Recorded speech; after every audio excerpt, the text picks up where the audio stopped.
सुप्रभात बच्चों। आज हम पुनः मधु कांकड़िया रचित साना साना हाथ जोड़ी पाठ का अध्ययन करेंगे।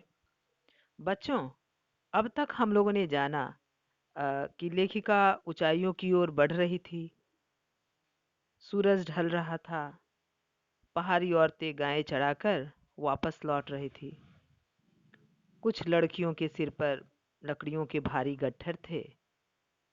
उस समय आसमान बादलों से घिरा था।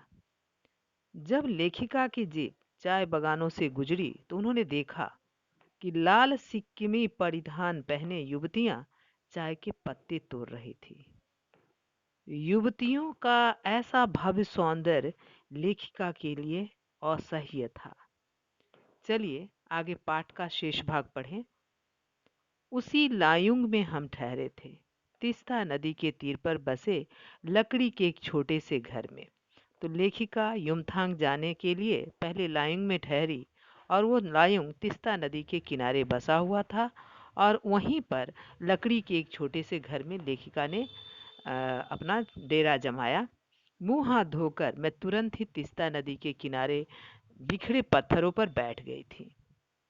सामने बहुत ऊपर से बहता झरना नीचे कलकल बहती तीस्ता में मिल रहा था। मध्यम मध्यम हवा बह रही थी। पेड़ पौधे झूम रहे थे। गहरे बादलों की परत ने चांद को ढक रखा था। बाहर परिंदे और लोग अपने घरों को लौट रहे थे। वातावरण में अद्भुत शांति थी। शाम का समय था। लेखिका तीस्ता नदी के किनारे पत्थरों पर बैठी हुई थी। वहाँ का मौसम बहुत ही अच्छा लग रहा था। धीरे धीरे हवा भी बह रही थी। पेड़ पौधे भी झूमने लगे थे।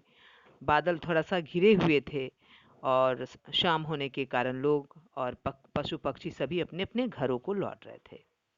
मंदिर की घंटियों सी घुंघरुओं की रुंझुनाहट सी आंखें अनायास भर आई। ज्ञान का नन्हा सा बोधिसत्व जैसे भीतर उगने लगा। वही सुख शांति और सुकून है जहाँ अखंडित संपूर्णता है।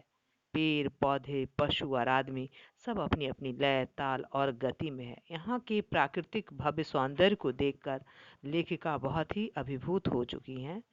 हमारी पीढ़ी ने प्रकृति की इस लय ताल और गति से खिलवाड़ कर अक्षम्य अपराध किया है। हिमालय अब मेरे लिए कविता ही नहीं दर्शन बन गया है।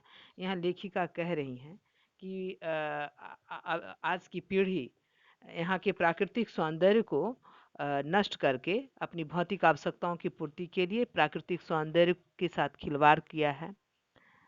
जो उसके लिए ये जो खिलवाड़ कर अक्षम्य अपराध क्षमा करने जो उनका अपराध नहीं है। मतलब आज की पीढ़ी अपनी भौतिक आवश्यकताओं की पूर्ति के लिए बड़ी मात्रा में पेड़ पौधों का प्रकृति का दोहन कर रहे हैं। आज का मानव अपनी आवासीय आवश्यकताओं तथा खाद्यान्नों की पूर्ति के लिए जंगल का सफाई कर रहे हैं। नदियों के बहाव को रोक करके बिजली उत्पन्न करने पर लगे हुए हैं। उद्योग की स्थापना किए जा रहे हैं। कूड़ा करकटों का ढेर है। पहाड़ कर काट कर सड़कें बनाई जा रही हैं। पर्यटनों का विकास किया जाता है। इसके कारण क्या हो रहा है कि ये प्रकृति का दोहन किया जा रहा है। तो हिमालय अब मेरे लिए कविता ही नहीं दर्शन बन गया। तो यहाँ पर लेखिका कह रही हैं कि हिमालय उनके लिए कविता ही नहीं बल्कि एक दार्शनिक रूप में उनके सामने खड़ा है। अंधेरा होने से पहले ही किसी प्रकार डगमगाती शिलाओं और पत्थरों से होकर तीस्ता नदी की धार तक पहुंची। बहते पानी को अपनी अंजुलि में भरा तो अतीत भीतर धड़कने लगा। स्मृति में कौंधा। हमारे यहाँ जल को हाथ में लेकर संकल्प किया जाता है। क्या संकल्प? लेखिका किंग कर्तव्य विमूढ़ है।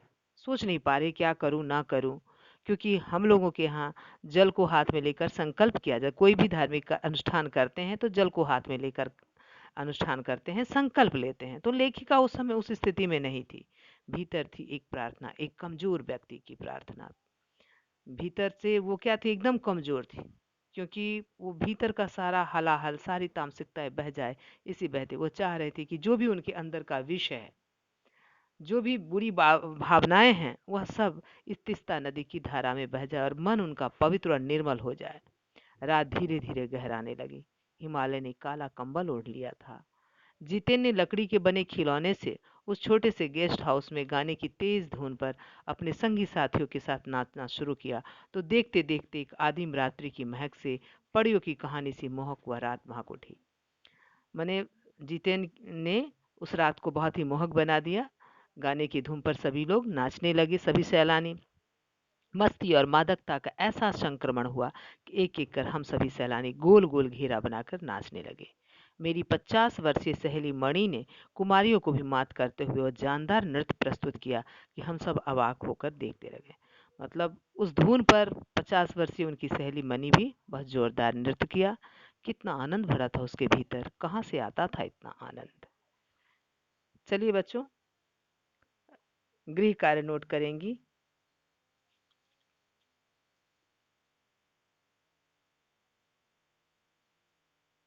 लेखिका को पहली बार एहसास हुआ कि जीवन का आनंद यही चलायमान सौंदर्य है। कैसे? दूसरा प्रश्न, लायुंग में तिस्ता नदी के किनारे पत्थरों पर बैठी लेखिका क्या देखकर विचार मग्न थी? चलिए, आज के लिए इतना ही। धन्यवाद।